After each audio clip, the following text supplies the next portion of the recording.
রমজানুল কারীম, রমজানুল মুবারক কার মাস? বাবাজি আমার, আব্বা জানেরা, নওজোয়ান তরুণ যুবক ভাইয়েরা ও আমার মা ও বোনেরা, কানটি খাড়া করে শুনুন। আমার নবী বলছেন, হাদিসটা আপনি মাসনাদে আবু ইয়ালা খুললে পেয়ে যাবেন। আমার নবী বলছেন, আর রমাদানু শাহরা উম্মতি, রমজান মাস হলো আমার উম্মত উম্মতিদের মাস। জোরে জোরে বল সুবহানাল্লাহ। বাবাজি আমার, এই উম্মত উম্মতিদের মাস কেমন করে বললেন?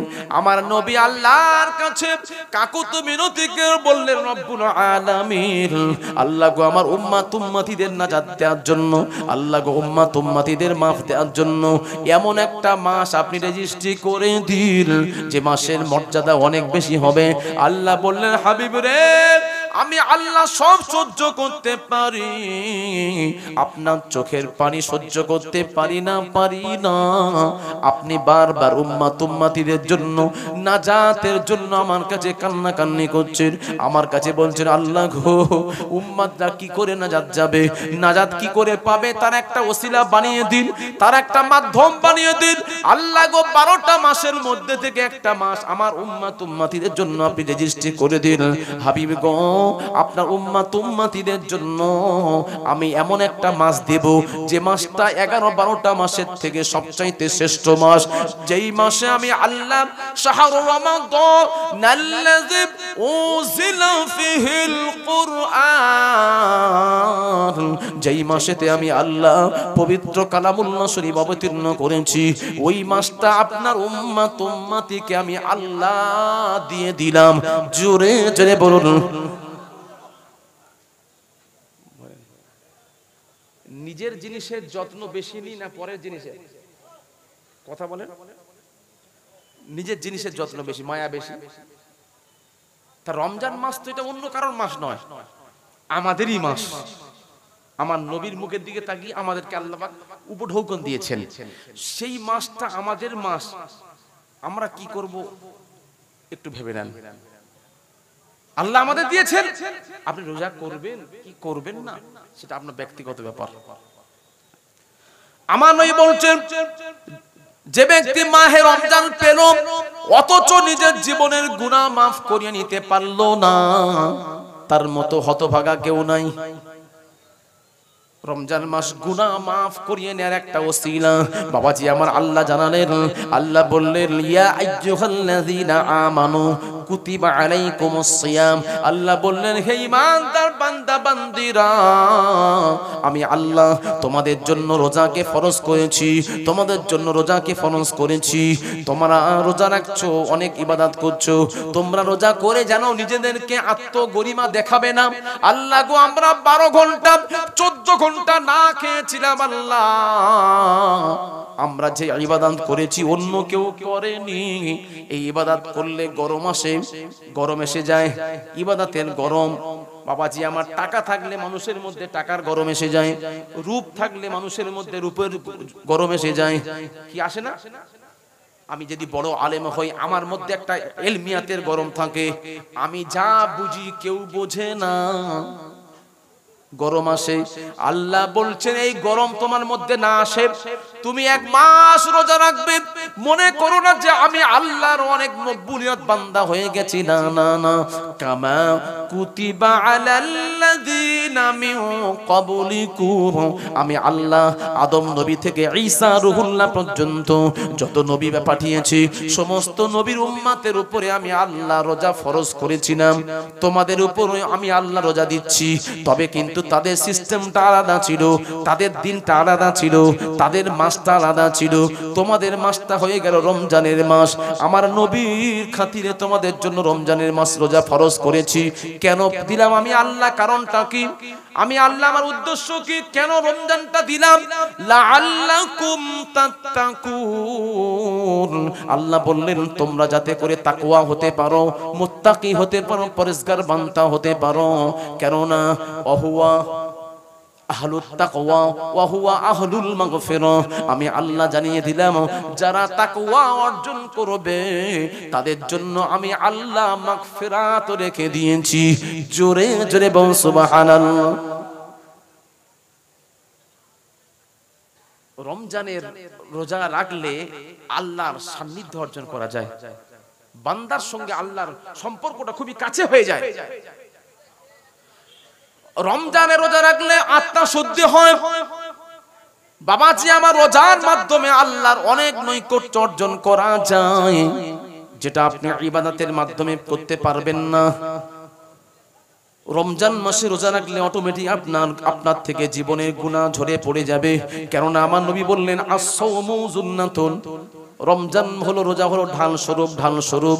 বাবাজি আমার, রমজানুল মুবারক, রমজান সম্বন্ধে, রোজা সম্বন্ধে আল্লাহ জানাচ্ছেন হাদিসে কুদসির মধ্যে আল্লাহ জানিয়ে দিলেন, আস-সাওমিলি আনা আজজি বিহি, আল্লাহ বলছেন বান্দারে রমজান মাসটা তোমাদের দিয়েছি, কিন্তু রোজাটা তোমাদের জন্য নয়।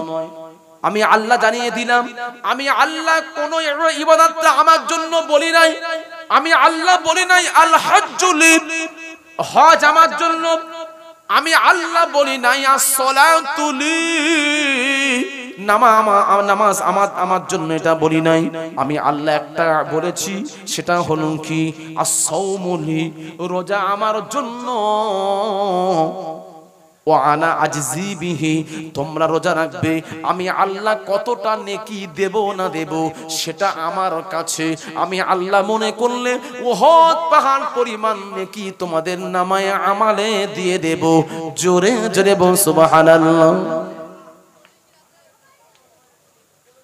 সেই রমজান মাস আমাদের জন্য মাগফিরাতের আহ্বান বার্তা নিয়ে আসছে, নাজাতের বার্তা নিয়ে আসছে। খবরদার রমজান মাসে রোজা কাজা করবেন না, করবেন না, করবেন না, করবেন না। আমার নবী জানিয়ে দিলেন, কেউ যদি রমজান মাসের একটা রোজা কাজা করে, একটা রোজা কাজা করে, একটা রোজার বিনিময়ে তাকে 7টা রোজা রাখতে হবে। কটা কটা বললাম? 7টা, 60, 7টা রোজা রাখতে হবে। ওই 7টা যে রোজা আপনি কাফারা স্বরূপ রাখবেন, ওটা কি পুরো বছর ধরে নাকি পুরো কন্টিনিউ? কোনটা? কন্টিনিউ রাখতে হবে আপনাকে। একটা রোজা আপনি রাখেননি, ইচ্ছাকৃত হবে, ভালো লাগছে না যে রাখবো না, ইচ্ছাকৃত যে আপনি রাখলেন না, এর জন্য আমার নবী জানিয়ে দিলেন তোমাদেরকে কন্টিনিউ লাগাতার তোমাকে 7টা রোজা রাখতে হবে 2 মাস। যদি আপনি 59টায় গিয়ে অসুস্থ হয়ে পড়েন, আপনার ডায়রিয়া হয়ে গেছে, আপনার এত কঠিন জ্বর এসেছে, কাঁপ দিয়ে জ্বর এসেছে, আপনি রোজা রাখতে পাচ্ছেন না, পাচ্ছেন না, পাচ্ছেন না, আপনি আল্লাহর কাছে হাত তুলে কাঁদছেন, মাবুদ গো 59টা রোজা রেখেছি অনেক কষ্ট করে, আল্লাহ গো একটা রোজা রাখতে পাচ্ছি না, আমার সুস্থ হয়ে গেলে 2 দিন 3 দিন পরে রেখে দেব। আল্লাহ বলল, বান্দারে না না না না না, আমি আল্লাহ নেব না, নেব না, নেব না, নেব না। তোমাকে আবার পুনরায় গোড়ায় থেকে 1 গুণে গুণে 7টা রোজা রাখতে হবে। তাহলে বলুন, একটা রোজা আপনি রাখতে পাচ্ছেন না, কিভাবে আপনি 2 মাস রোজা রাখবেন? এটা কি সহজ না কঠিন? কথা বলেন। কঠিন, অনেক কঠিন। যদিও আপনি 7টা রোজা রাখলেন, তারপরেও বাবাজি আমার নবী জানিয়ে দিলেন 7টা রোজা রাখলেন আপনি, একটা রোজার কাফারা স্বরূপ। বাবাজি আমার, তারপরেও আপনি যে ইচ্ছাকৃতভাবে দিনের বেলায় খেলেন, ইচ্ছাকৃতভাবে যে রোজা রাখলেন না, রাখলেন না, রাখলেন না, না রাখার যে ঘাটতি হয়ে গেছে, সারা বছর যদি তুমি রোজা রাখো, রোজা রেখে দাও, তবুও ওই ঘাটতি শূন্যস্থান পূরণ হবে না।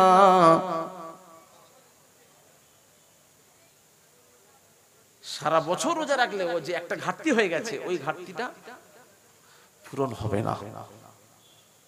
তাহলে বলুন রোজার গুরুত্ব কতটা? বাবাজি আমার আল্লাহ জানিয়ে দিলেন, আল্লাহ বললেন,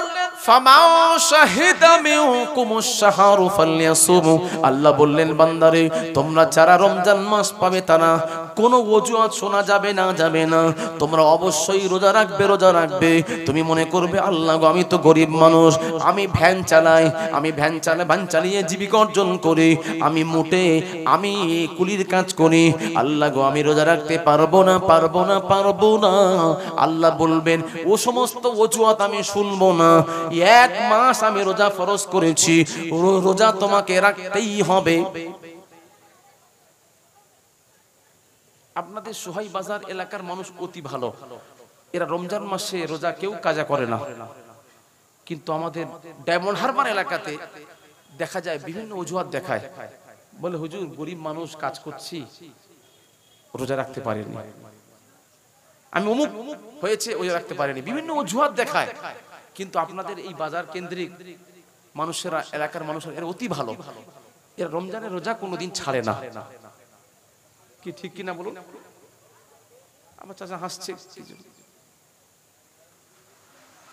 জি ও এদিকেও আছে, কি আশ্চর্য, কি হবে? আল্লাহ বলে দিলেন কোন অজুহাত চলবে না, অজুহাতের রাস্তা নেই।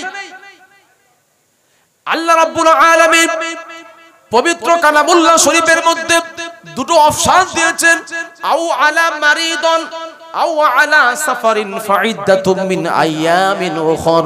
আল্লাহ বললেন কেউ যদি অসুস্থ হয়, রমজান মাসে কেউ যদি অসুস্থ হয়ে পড়ে, সে রোজাটাকে আইয়ামিন উখর পরে করে দেবে। কেমন অসুস্থ? সামান্য পেট যন্ত্রণা করছে, জ্বর হয়েছে, বমি হচ্ছে, এরকম অসুস্থ নয়। হাদিসের ব্যাখ্যাতে লেখা আছে, ইমামরা লিখেছেন, ফকিরা লিখে গেছেন। বাবাজি আমার 4 ইমামের এক ইমামে আজম আবু হানিফা হুজুরের ফতোয়া হলো, মাসলা হলো, অসুস্থ বলতে মৃত্যু শয্যায় শায়িত এমন ব্যক্তি, অপারেশন রোগী এমন ব্যক্তি, পেটে বাচ্চা আছে, রোজা রাখলে বাচ্চা দুর্বল হয়ে যাবে, ক্ষতি হতে পারে, অথবা বাচ্চা ডেলিভারি হওয়ার পরে মায়ের দুধ কমে যাবে, বাচ্চাকে বাঁচানোর জন্য রোজা সে না রাখতে পারে, এমন অসুস্থ, বার্ধক্য কারণে বয়স হয়ে যাওয়ার জন্য এত দুর্বল হয়ে পড়েছে, আর সবল হতে পারবে না, তখন সে রোজাটা পরে রাখার চিন্তা রাখতে হবে। যদি সম্ভব না হয়, তার ওয়ারিশ যারা থাকবে, সন্তান যারা থাকবে, ওই পিতা মাতার জন্য সন্তানেরা ফিদিয়া দেবে। ফিদিয়া তো আমু মিসকিন, গরিবদেরকে দুবেলা দুমুঠো খাওয়াবে, ইফতার দেবে, সেহরি দেবে, অথবা টাকা দান করে দেবে, বাবাজি ফিদিয়া দেবে। কিন্তু আমি আব্দুল কাদের সামান্য অসুবিধার জন্য বলছি রোজা রাখবো না, আমি গরিবকে খাইয়ে দেব, এমন কথা আল্লাহ বললেন না। যেটা আমরা করে থাকি, সামান্য একটা অসুবিধার জন্য বলছি থাক আজকের রোজা রাখবা না, আমি এটা দান করে দেব, চলবে না, আপনার জন্য হবে না। অসুবিধা হয়ে গেছে, কঠিন রোগের মধ্যে পড়েছেন, কয়েকটা রোজা রাখতে পারেন নাই, এটা আপনাকে পরে করতে হবে, পরে আইয়ামিন উখর। আপনার মনের মধ্যে নিয়ত রাখতে হবে, আল্লাহ সুস্থ হয়ে গেলে করে দেব। আপনি সুস্থ হয়ে যাওয়ার নিয়ত রাখেননি, আপনি মনে করছেন যে আমি দান করে দেব, হবে না। বাবাজি আমার নাম্বার 2 হলো, যারা মুসাফির অবস্থায় থাকবে। মুসাফির বলতে বর্তমান যুগের মুসাফির নয়, এখান থেকে আপনি দিল্লি যাচ্ছেন, বোম্বাই যাচ্ছেন, মনে করছেন যে আমি সফরে আছি, রোজা না রাখলে হবে না। এখন তো সেরকম পরিস্থিতি নেই যেখানে আপনি ইফতার করতে পারবেন না, এমন পরিস্থিতি নেই যে পানি আপনি খেতে পারবেন না, এমন যদি অসুবিধা হয় যে যেখানে ইফতার করা যাবে না, কিছু খাওয়া যাবে না, সেহরি করা যাবে না, এমন অসুবিধার সম্মুখীন যদি আপনি হন, তাহলে আপনার জন্য সুযোগ আছে। আর আপনি এখান থেকে যতই দূরে যান না কেন, আপনার যদি সুযোগ থাকে, ট্রেনে যাচ্ছেন, ট্রেনে আপনি খাবার কিনে রাখলেন, ইফতার করতে পারবেন, সেহরি করতে পারবেন, সে জায়গায় আপনাকে রোজাটা পরে করে দিলে হবে না। কেননা রমজান মাসে রোজাটা আল্লাহ ফরজ করেছেন। এই মাসের রোজা অন্য সময়ের রোজা দুটো কিন্তু এক নয়। কি দুটো একই? দুটো এক নয়। দুরূদ শরীফ, আল্লাহুম্মা সাল্লি আলা سيدنا مولانا محمد وعلى آل سيدنا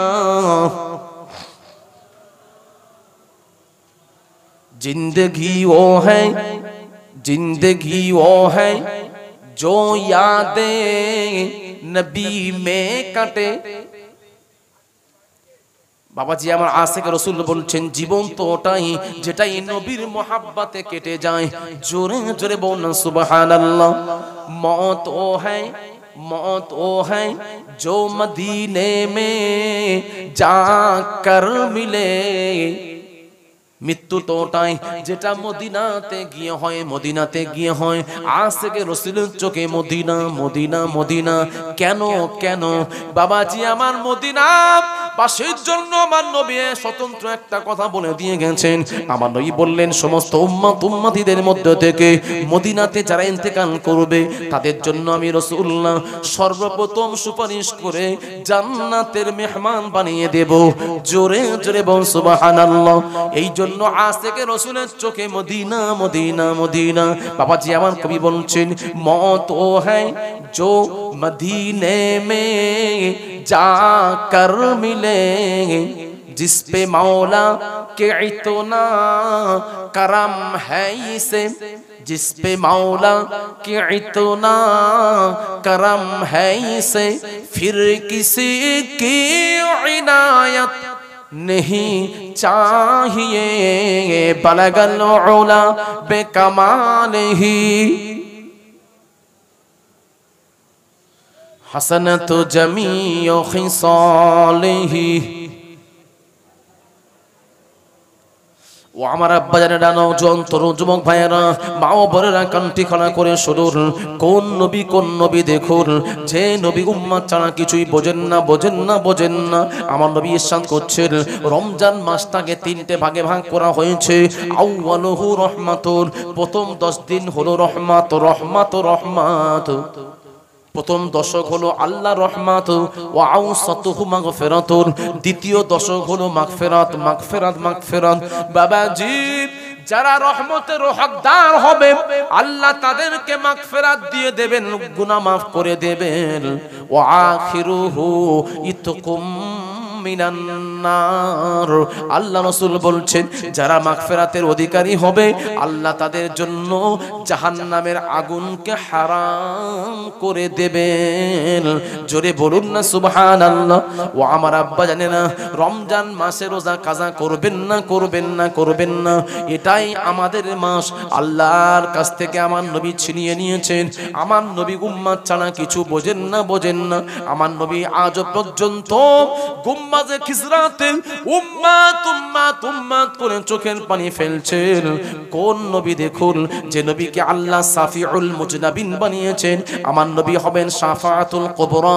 আমার নবী সুপারিশের কান্ডারি হবেন সমস্ত নবীরা কিয়ামতের দিন আমার কি হবে করবেন আমার আপনার নবী বিশ্ব নবী জনাবে মুহাম্মদুর রাসূলুল্লাহ সাল্লাল্লাহু আলাইহি ওয়াসাল্লাম হুজুর বলবেন ইয়া রব্বি হাবলি উম্মতি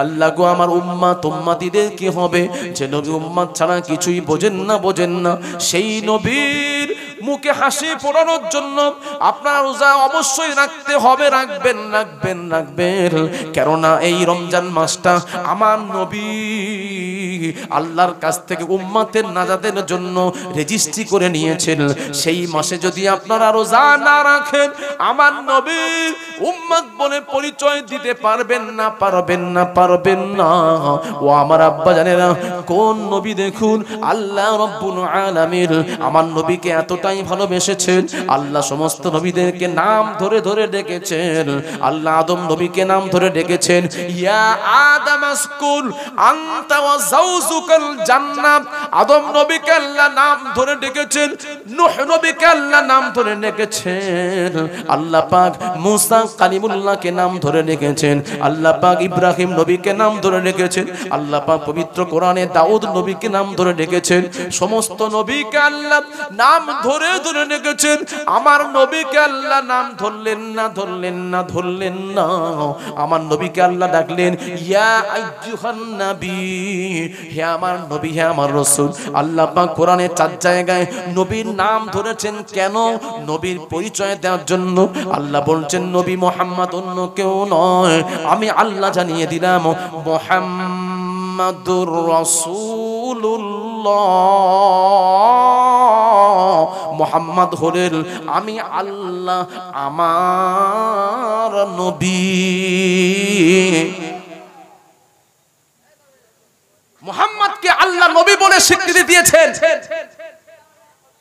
কোন নবীকে আল্লাহ বলেননি যে ইব্রাহিম আমার নবী মুসা আমার নবী আল্লাহ বললেন না আল্লাহ মুহাম্মদ সম্বন্ধে কোরআনে ডাইরেক্ট ঘোষণা দিয়ে দিলেন যে মুহাম্মদ অন্য কেউ নয় আমি আল্লাহ আমারও রাসূল যেটা বলুন না সুবহানাল্লাহ সেই নবীর উম্মত আমরা যেই নবীর উম্মত হওয়ার জন্য সমস্ত নবীরা আল্লাহর কাছে দরখাস্ত দিয়েছিলেন আল্লাহ গো আমরা কেউ নবী হতে চাই না আল্লাহ গো আমরা আখিরি জামানার নবীর উম্মত হতে চাই আল্লাহ কেউ আমরা নবী হব না হব না হব না আল্লাহ গো আখিরি নবীর উম্মত করে পাঠান আল্লাহ বললেন কেন হে নবীরা আমি আল্লাহ তোমাদেরকে আলামে আরওয়াতে রূহের জগতে অঙ্গীকারবদ্ধ করে নিয়েছিলাম মিসাকান নাবিয়্যিন করেছিলাম আমি আল্লাহ তোমাদেরকে এক জায়গায় করে নিয়ে তোমাদেরকে শপথ পাঠ করিয়েছিলাম তোমরা বলো আখিরি জামানার নবী যিনি হবেন তিনি আমি আল্লাহ আমারও নবী হবেন তোমরা কি আখিরি জামানার নবী মুহাম্মদকে নবী বলে মেনে নেবে কি বলো তখন তোমরা এক বাক্যেই বলেছিল আল্লাহ গো ওয়া আমান্না বিহি আল্লাহ গো আখিরি জামানার নবীকে মুহাম্মদকে আমরা নবী বলে মেনে নিলাম ওয়া রিসালাতিহি তার রিসালাতের উপর আমরা ঈমান আনলাম তোমরা তো এই কথা বলেছিলে বলে আমি আল্লাহ তোমাদের জন্য যুগে যুগে নবী এবং রাসূল করে পাঠাবো বলে ওয়াদাবদ্ধ হয়েছে তোমরা এখন এই কথা বলছো কেন কি হয়েছে সমস্ত নবীরা এক জায়গায় হয়ে বলছেন আল্লাহ আমরা কেউ নবী হব না আল্লাহ গো আমরা আখিরি জামানার নবীর উম্মত হতে চাই আল্লাহ বললেন কেন রে তোমরা কেন বলছো আল্লাহর কাছে নবীরা আরজু করলেন আল্লাহ গো যাকে আপনি নাম ধরে ডাকলেন না যাকে আপনি নবী বলে সম্বোধন করেছেন আল্লাহ গো যেই নবীর উম্মতেরা সর্বপ্রথমে জান্নাতে যাবেন তবেই অন্যান্য নবীর উম্মতেরা জান্নাতে যাবে আল্লাহ গো আখিরি জামানার নবীর জন্য উম্মতদের জন্য আপনি এমন একটা রাত রেখেছেন খায়রুম মিন আলফি শাহর আল্লাহ গো যেই মাসের রমজান মাসে একটা রাত আছে লাইলাতুল কদরের রাত ওই রাতে ইবাদত করলেন 84 বছর 4 মাস ইবাদত করে জানা নেকি পাবে তার থেকে বহু গুণের নেকি তারা পাবে আল্লাহ গো আপনি তো বলে দিয়েছেন আল্লাহ আমরা সেই নবীর উম্মত হতে চাই আল্লাহ গো আরো অনেক কথা আছে আল্লাহ বললেন না আমরা তোমাদেরকে নবী বলে মানবো না নবীর উম্মত বলে মানবো না নবী বলে তোমরা ওয়াদাবদ্ধ করেছো সেই নবী এবং রাসূল করে পাঠাবো আল্লাহ আপনি আমাদের কথাটা কবুল করুন আমাদের দরখাস্তটা আপনি রিজেক্ট করবেন না আমাদের দরখাস্তটা আপনি মঞ্জুর করুন বারবার আল্লাহর দরবারে দরখাস্ত দিচ্ছিলেন আল্লাহ অবশেষে সমস্ত নবীদের জন্য ঘোষণা দিলেন নবীরা রে আমি আল্লাহ তোমাদের বারবার কাকুতু মিনতি জন্য আমি আল্লাহ তোমাদের পক্ষ থেকে একজনকে আখিরি জামানার নবীর উম্মত করে পাঠাবো সেটা কোন নবী জি হ্যাঁ ঈসা রুহুল্লাহ সমস্ত নবীদের জন্য আল্লাহ পাক তাদের দোয়াটা কবুল করে নিয়ে একজনকে কবুল করলেন আল্লাহ বললেন ঠিক আছে সমস্ত নবীর উম্মাহ নবীরা শোনো শোনো শোনো, তোমাদের মধ্যে থেকে একজনকে আখিরি জামানার নবীর উম্মত করে আমি আল্লাহ পাঠাবো। সেটা অন্য কেউ নয়, সেটা হলো ঈসা রুহুল্লাহ। ঈসা নবী আসবেন, দুনিয়াতে আসবেন নবী হয়ে আসবেন না, তিনি উম্মতে মুহাম্মাদি হয়ে আসবেন। তিনি বাবাজি আসবেন, তিনি এসে বিয়ে করবেন, তিনি সন্তানাদি তানা হবেন, তিনি ইন্তেকাল করবেন, তানার জানাজার নামাজ হবে, তানার কবরটা কোথায় হবে সেটাও আমার নবী ভবিষ্যৎবাণী করে গেছেন। বাবাজি আমার, তাহলে বলুন তো সেই নবীর উম্মত আমরা বিনা দরখাস্তে নবীর উম্মত হয়েছি কি? তাই তো নাকি আমরা অন্যান্য নবীদের মতো আমরা আল্লাহর কাছে দরখাস্ত দিয়েছিলাম, আল্লাহ গো আমরা আখিরি জামানার নবীর উম্মত হব, এই দরখাস্ত কি কেউ আমরা দিয়েছিলাম? কেউ দেয়নি। আমরা বিনা দরখাস্তে নবীর উম্মত হয়েছি। সেজন্য আমরা মনে করছি যে আমাদের কোনো হয়তো সম্মান নেই। না, আল্লাহর দরবারে আমাদের সম্মান অনেক বেশি। এই জন্য তো আল্লাহ নিজেই কসম খাচ্ছেন, ওয়ালিল্লাহিল ইজ্জাতু ওয়ালি রাসূলি ওয়ালিল মুমিনিন। আল্লাহ বললেন ইজ্জতের মালিক আমি, ইজ্জত সম্মান হলো সম্মানের মালিক আমার নবী। ওয়ালিল মুমিনিন, আমি আল্লাহ ইজ্জত সম্মান দিয়েছি কাকে? মুমিন বান্দাদেরকে। তাহলে আমরা বাবাজি আমাদের সম্মান আল্লাহর দরবারে অনেক বেশি। আল্লাহ আমাদের জন্য কসম খেয়েছে, আল্লাহ ওয়াদা দিয়েছেন ইজ্জত সম্মানের অধিকারী হবে আমার নবীর উম্মতরা। আমার নবীর নেককার মুমিন উম্মতদের জন্য আমি আল্লাহ সম্মানের অধিকারী বানিয়ে দিলাম। জোরে জয় বল সুবহানাল্লাহ। তাহলে নিজেদেরকে ছোট মনে করবেন না যে হয়তো আমাদের সম্মান নাই। না, দুনিয়ার মানুষ সম্মান দিল কি না দিল এটা বড় কথা নয়। আল্লাহর দরবারে সম্মানের পাত্র হন। আল্লাহ মুমিন বলেছেন, সেই মুমিনের ক্যাটাগরির মধ্যে যেন আমরা থাকতে পারি। তাহলে সেই আমাদের জীবনটা হবে সোনায় সোহাগা, আমরা হব পারাপার। বাবাজি আমার, কোন নবী শুনুন, যে নবী বিশ্বনবী রাহমাতুল লিল আলামিনকে আল্লাহ কতটাই ভালোবাসেন দেখুন। বাবাজি আমার, আল্লাহ রাব্বুল আলামিন বলছেন, বান্দারে তোমরা আমার ইবাদত করো, বান্দারে তোমরা আমার ইবাদত করো। আমি আল্লাহ একজনের উপরে ইবাদত করি, আমি আল্লাহ একজনের ইবাদত করি, সেটা অন্য কেউ নয়, সেটা হলো আখিরি জামানার পয়গম্বর বিশ্বনবী জনাবে মুহাম্মাদুর রাসূলুল্লাহ সাল্লাল্লাহু আলাইহি ওয়াসাল্লামের ইবাদত আমি আল্লাহ স্বয়ং করতেই থাকি। জোরে জোরে সুবহানাল্লাহ। বাবাজি আমার, আল্লাহ ইবাদত বলতে কি? ইউসাল্লুনা আলান নবী। আল্লাহ বলছেন আমার নবীর উপরে আমি আল্লাহ দরুদ পাঠ করতেই থাকি। জোরে জোরে বল সুবহানাল্লাহ। আল্লাহ নিজেই আমার নবীর উপরে দরুদ পাঠ করে নবীর সম্মান বাড়াচ্ছেন না কমাচ্ছেন? আল্লাহ নিজেই নবীর উপরে দরুদ পড়ছেন।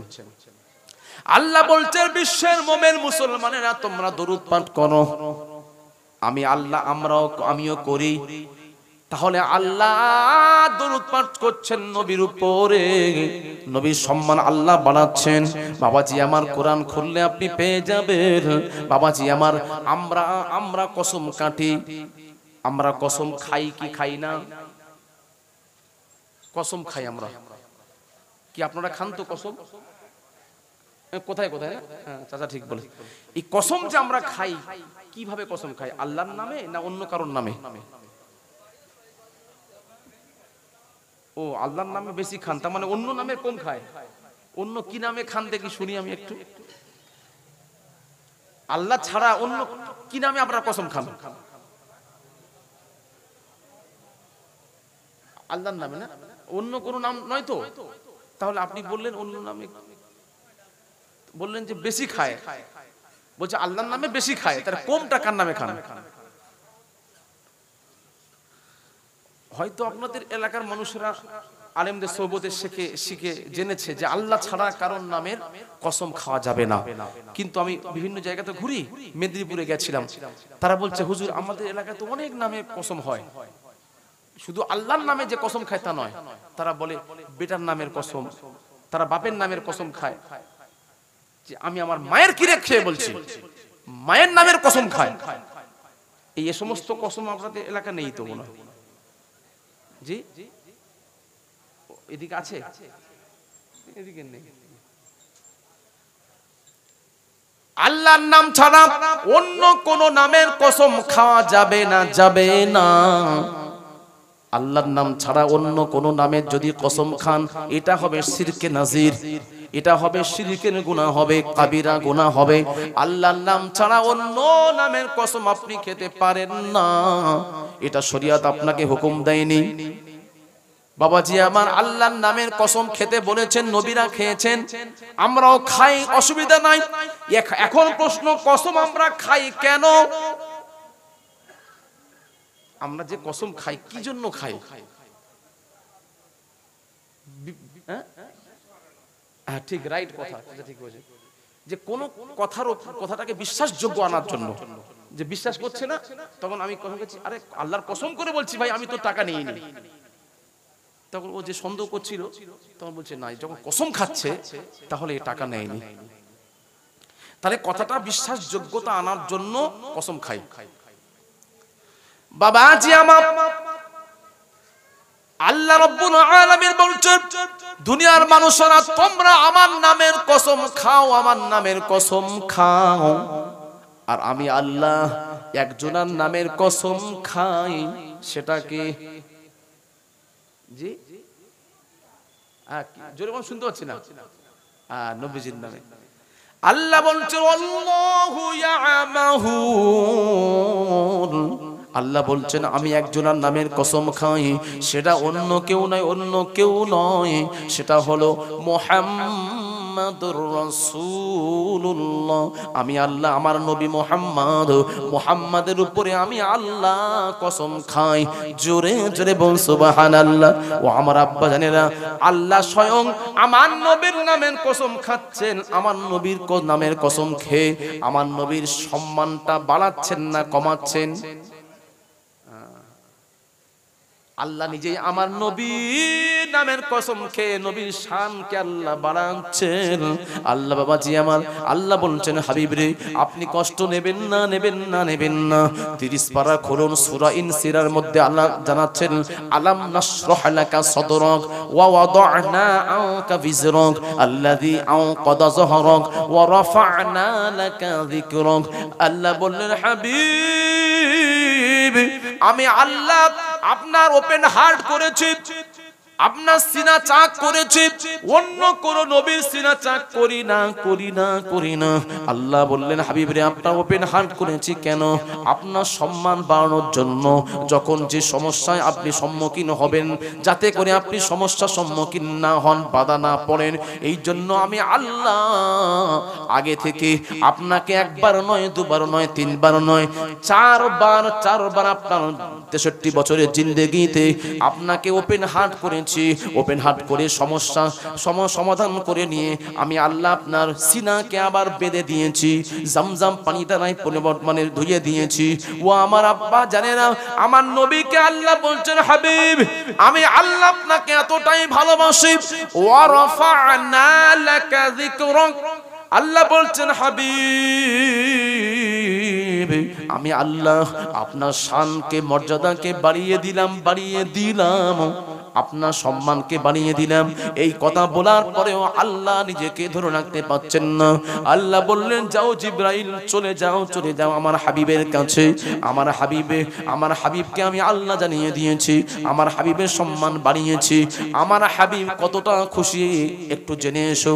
আমার হাবিবকে গিয়ে বলো আল্লাহ কেমন সম্মান দিলে আপনি খুশি হবেন, আল্লাহ আপনার প্রশংসা কখন করলে আপনি খুশি হবেন, আপনি জানিয়ে দিন।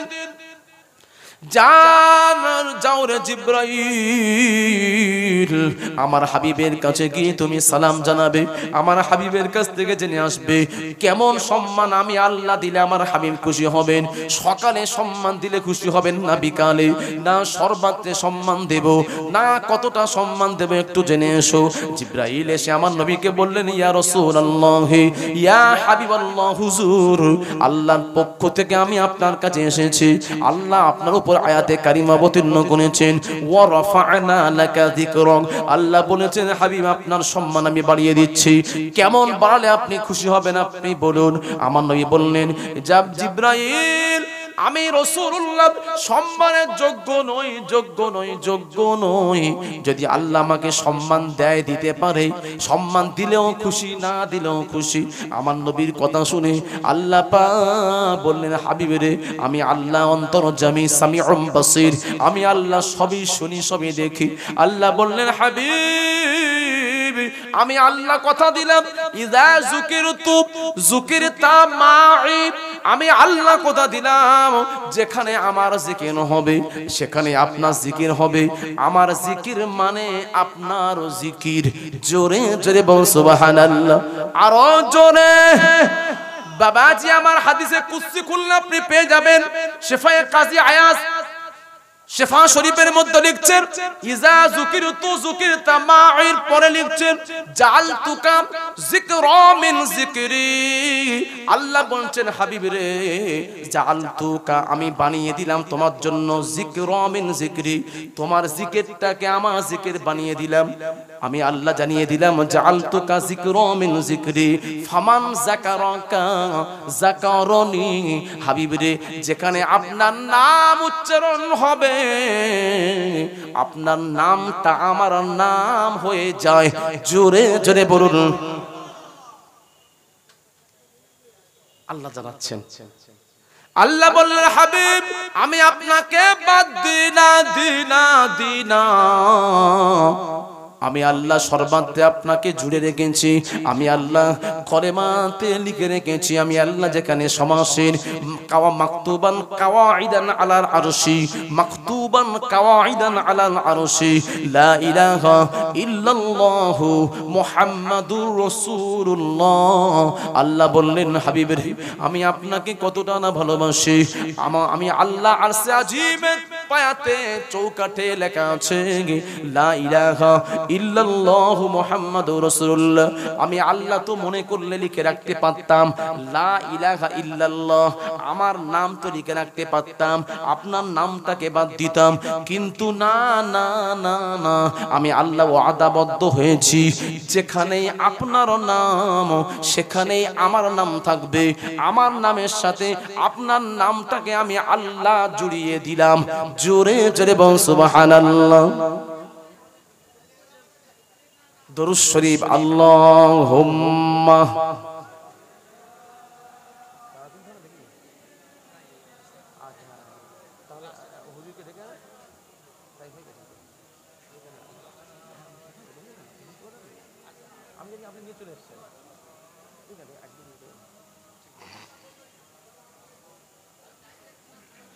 कुर्ब हक से जो लाया, कुर्ब हक से जो लाया है नूरे नबी।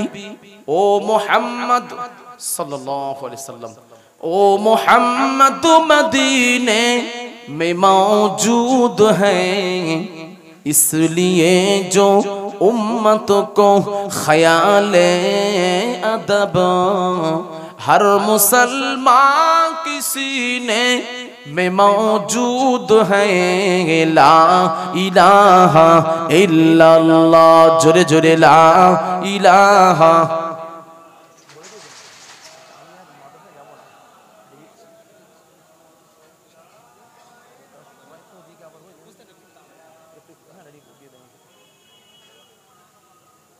बीज सागर में तूफान, बीज सागर में तूफान आए तो क्या,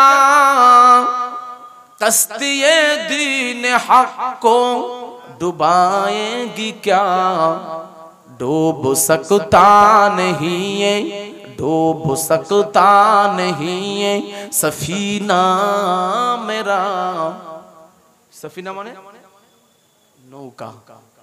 আজ থেকে রাসূল বলছেন, নবীর পাগল বলছেন, আমার নৌকা ডুববে না, ডুববে না, ডুববে না।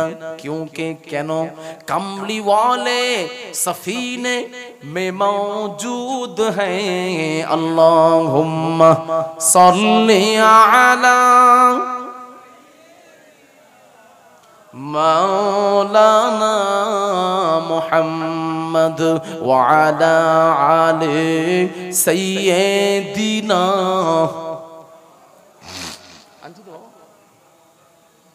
ও আমার আব্বা জানেরা, নওজোয়ান তরুণ যুবক ভাইয়েরা, মা ও বোনেরা, কণ্ঠে খড়া করে শুরুর কোন নবী দেখুন।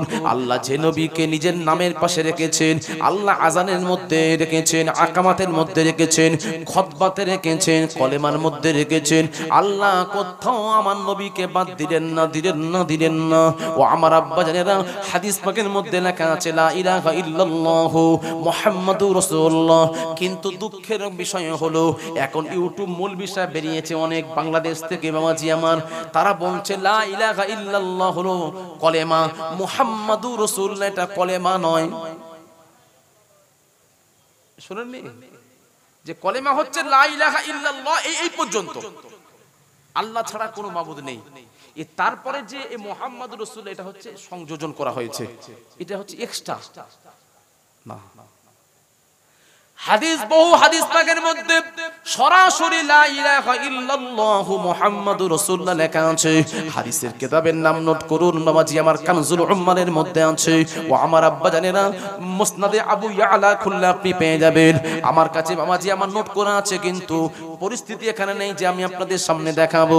ও আমার আব্বা জানেরা, সেরকম সমস্যার সম্মুখীন হলে দেখিয়ে দেবো, অসুবিধা নাই। বাবাজি আমার, আল্লাহ রাব্বুল আলামিন আমার নবীকে বাদ দিতে চান না, চান না।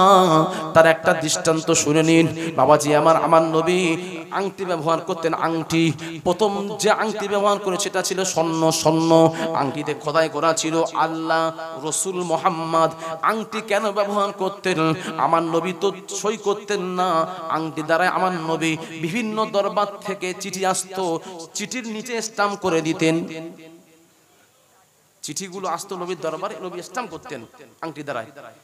এই জন্য খাতাম বলা হয়, মোহর, যাতে করে আমার নবীর স্টাম্প আছে মানে বাবাজি আমার ওই সাম্রাজ্যে রাজা বাদশারা তারা মনে করতো আমার নবী এটাকে অ্যাকসেপ্ট করেছে, নবী দেখেছে। ওই বাবাজি আমার চিঠির আলাদা গুরুত্ব চলে আসতো। বাবাজি আমার, আমার নবী বীর আরিস, বাবাজি আমার বীর আরিস বলে একটা কুয়া ছিল, সেটা এখন আর নাই। সেটা কোথায়? মসজিদে কুবাতে। মসজিদে কুবার পাশে আমার নবী ওযু করছিলেন বীর আরিসে। সেই সময় আমার নবীর হাত থেকে বাবাজি আমার ওই খাতামটা, ওই আংটিটা খুলে পড়ে গেল, খুঁজে পা গেল না। বাবাজি আমার ছিল উসমান গনির পিরিয়ডে। আমার নবী আমার বললেন, আলী, ও আলী, আমার জন্য একটা রূপোর আংটি বানাবে, সেটা হবে 4 আনা ওজনে, বেশি নয়, 4 আনা ওজনে। সুতরাং রূপার আংটি তুমি তাড়াতাড়ি আমার জন্য তৈরি করে আনো, কেননা ওই আংটি দ্বারা আমি চিঠির উপরে স্টাম্প করি, আমার দরবারে বিভিন্ন রাজদরবার থেকে চিঠি এসে হাজির হয়ে যাবে। তাড়াতাড়ি, যত তাড়াতাড়ি পারো তুমি সাকরাওয়ালার কাছে চলে যাও, সাকরাওয়ালার কাছে বলো আমার জন্য যেন তাড়াতাড়ি তৈরি করে যায়। শেরে খোদা আলী আমার নবীর কথা মতো চলে গেলেন। কোথায়? সাকরাওয়ালার কাছে চলে গেলেন। ও ভাই সাকরাওয়ালা, আমার নবীর জন্য একটা রূপার আংটি তৈরি করে দিতে হবে। সাকরাওয়ালা বললেন, ভাই আলী, অন্তত 2 দিন সময় দেন, আমি 2 দিনের মধ্যে আপনাকে করে দেব। আমার নবীর হাতের মাপ আমার জানা আছে, আমি সুন্দর করে দেব। বাবাজি আমার আলী কি করলেন? বাড়িতে চলে এলেন, আমার নবীকে বললেন, হুজুর 2 দিন পর দেবে বলেছেন। 2 দিন যখন হয়ে গেল, আমার নবী বলছেন, আলী গো, যাও, চলে যাও, সাকরাওয়ালার কাছে চলে যাও, গিয়ে আমার আংটিটা তুমি নিয়ে এসো। এবার কথা মতো চলে গেলেন। দুদিন পরে শেকরাওয়ালার কাছে চলে গেলেন, ভাই শেকরাওয়ালা আমার নবীর আংটি কি হয়েছে? হ্যাঁ হয়েছে। শেকরাওয়ালা কি করলেন? আংটিটা বের করে দিলেন। আংটিটা ছিল কাগজে মোড়া। কাগজ থেকে খুলে শেরে খোদা দেখলেন যে আংটিতে খোদাই করা আছে লা ইলাহা ইল্লাল্লাহু মুহাম্মাদুর রাসূলুল্লাহ। শেরে খোদা আলী বললেন, ও ভাই শেকরাওয়ালা, আমার নবী তো আমাকে বলেছে লা ইলাহা ইল্লাল্লাহ লিখতে, সেই কথাটা আমি তোমাকে বলে গেলাম যে আংটির উপরে তুমি লা ইলাহা ইল্লাল্লাহ লিখবে, কেননা শর্ট জায়গা, বেশি লিখলে বোঝা যাবে না, বোঝা যাবে না। আমি কেমন লিখতে হবে তোমাকেও লিখেও দিয়ে গেলাম, তাহলে তুমি কেন লা ইলাহা ইল্লাল্লাহর পাশে মুহাম্মাদুর রাসূলুল্লাহ যোগ করলে? কেন তুমি অ্যাড করেছো বলো? সেই সময় শেকরাওয়ালার চোখে পানি এসে গেছে। শেকরাওয়ালা বললেন, ভাই আলী, আমি আল্লাহর কসম করে বলছি, ভাই আলী, তুমি আমাকে যেমন বলেছো লা ইলাহা ইল্লাল্লাহ লিখতে, আমি সেইভাবে লা ইলাহা ইল্লাল্লাহ লেখার পরে আমার হাতটা কলমটা আমি তোলার জন্য চেষ্টা করেছি। একবার নয়, দুবার নয়, তিনবার লা ইলাহা ইল্লাল্লাহ লেখার পরে আমার কলমটা টেনে নিতে চেষ্টা করেছি, কিন্তু না না না না না, আল্লাহ রাব্বুল আলামিন আমার কুদরতি হাত ধরে আল্লাহ আমাকে লা ইলাহা ইল্লাল্লাহর পরে মুহাম্মাদুর রাসূলুল্লাহ লিখিয়েই ছেড়েছেন। জোরে জোরে বল সুবহানাল্লাহ, আরো জোরে।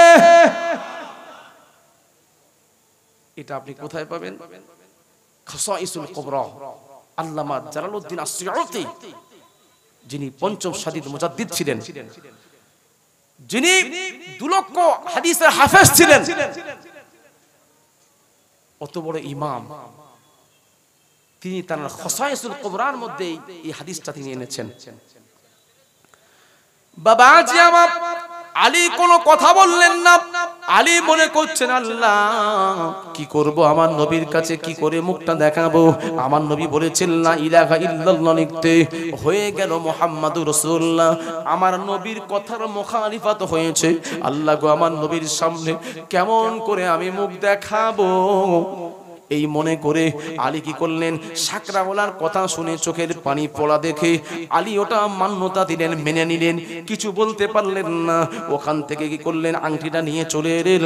বাবাজি আমার, মানুষ যখন বেশি মাথায় চিন্তা থাকে, রাস্তায় যখন হেঁটে যায় মাথাটা নিচু করে যায় না, উপরে করে যায়। কিতাবের মধ্যে এসেছে নাজরুন ফিল আরদি, শেরে খোদা আলী আংটিটা নিয়েছেন বটে, কিন্তু মাথাটা হ্যাট করে করে করে করে যাচ্ছেন। মাথাটা যখন হ্যাট করে করে যাচ্ছেন, তখন বাবাজি আমার প্রতিমধ্যে বিশ্বনবী জনাবে মুহাম্মাদুর রাসূলুল্লাহ সাল্লাল্লাহু আলাইহি ওয়াসাল্লামের সঙ্গে সাক্ষাৎ হয়ে গেল। আমার নবী বলছেন, আলী গো, আলী গো, তুমি কি শেকরাওয়ালার কাছ থেকে আংটি আনোনি? না ইয়া রাসূলুল্লাহ, ইয়া হাবিবাল্লাহ, হুজুর আংটি নিয়ে এসেছি। তাহলে তুমি চিন্তা করছো কেন, কি হয়েছে? আমার নবীর সামনে কিছু বললেন না, আস্তে করে আলী আংটিটা দিয়ে দিলেন আমার নবীর হাতে। আমার নবী কি করলেন, কাগজটা সরিয়ে আংটিটা হাতে পড়লেন, দেখলেন ঠিক হয়েছে। তারপরে লেখাটা দেখছেন লা ইলাহা ইল্লাল্লাহর পাশে মুহাম্মাদুর রাসূলুল্লাহ লেখা আছে। আমার নবী বললেন, আলী গো, আমি তোমাকে বললাম কি আর তুমি করলে কি? আমি তোমাকে বলেছি লা ইলাহা ইল্লাল্লাহ লিখতে, তুমি কেন মুহাম্মাদুর রাসূলুল্লাহ যোগ করলে? সেই সময় শের খোদা আলী কাররামাল্লাহু ওয়াজহাহু ভয় থেকে থরথর করে কাঁপছেন। শের খোদা আলী বলছেন, ইয়া রাসূলুল্লাহ, ইয়া হাবিবাল্লাহ, হুজুর বেয়াদবি মাফ করবেন। হুজুর আপনি যেমন বলেছেন আমি সেইভাবে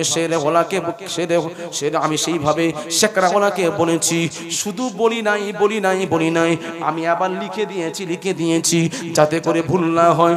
কিন্তু শেকরাওয়ালা হুজুর শেকরাওয়ালা আমার কাছে চোখের পানি ফেলে বললেন, ও ভাই আলী গো, আপনি যেমন বলেছেন আমি সেইভাবে করার জন্য চেষ্টা করেছিলাম। আমি আল্লাহর কসম করে বলছি, আমি একবার নয়, দুবার নয়, তিনবার চেষ্টা করেছি লা ইলাহা ইল্লাল্লাহ লেখার পরে আমার হাতটা তুলে নেওয়ার জন্য, আমার কলমটা সরিয়ে নেওয়ার জন্য, কিন্তু না না না না, আল্লাহ রাব্বুল আলামিন কুদরতি হাত ধরে আমাকে লা ইলাহা ইল্লাল্লাহর পরে মুহাম্মাদুর রাসূলুল্লাহ লিখিয়ে ছেড়েছেন। জোরে জোরে বল সুবহানাল্লাহ। এই কথাটা যখন আমার নবী শুনলেন, আমার নবী বললেন, আলী ভয় পেও না, ভয় পেও না, চিন্তিত হয়েও না আলী গো, আল্লাহ রাব্বুল আলামিন যেটা করিয়ে নিয়েছেন শেখরা ওলার দ্বারায় আল্লাহ সঠিক করিয়েছেন, আল্লাহ সঠিক করিয়েছেন। আল্লাহ তামাম বিশ্বের মুমিন মুসলমানদেরকে জানিয়ে দিতে চান যে আল্লাহ, আমি আল্লাহ নবীকে বাদ দিই না, তোমরা কখনো আমার নবীকেও বাদ দেবে না। জোরে জোরে বল সুবহানাল্লাহ।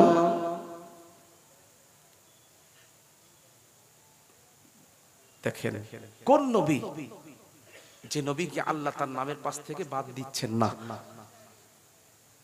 আর এরা ইউটিউবের মৌলবি তো, এরা বলছে না এই কলেমা লা ইলাহা ইল্লাল্লাহ, এই মুহাম্মাদুর রাসূলুল্লাহটা এটা নয়, এটা একটা বাড়তি শব্দ, এটা সংযোজন করা হয়েছে। বলুন তো কত বড় খেয়ানত, তারা কত বড় আমার নবীর দুশমন। তারা আল্লাহ আমার নবীকে বাদ দিচ্ছে না, আর এ মৌলবি আল্লাহ নবীকে বাদ দিচ্ছে। এটা কখনোই মেনে নেওয়া যায় না। যারা সুন্নি আলেম, যারা ফুরফুরা সিলসিলার মানুষ, তারা কখনো এটা মান্যতা দেবে না। আপনারা কি মানতে পারবেন? মানতে পারবেন না। বাবাজি আমার নবীকে ভালোবাসুন, আমার নবীর মহাব্বত অন্তরে রাখুন। আমি বিদায় নিলাম, আমার পরবর্তী বক্তা মহাশয় এসে গেছেন, আমি আপনাদের সামনে থেকে বিদায় নিলাম। ওয়া আখিরু দাওয়ানা আনিল হামদুলিল্লাহি রাব্বিল আলামিন। মহাব্বতে দরুদ শরীফ আল্লাহুম্মা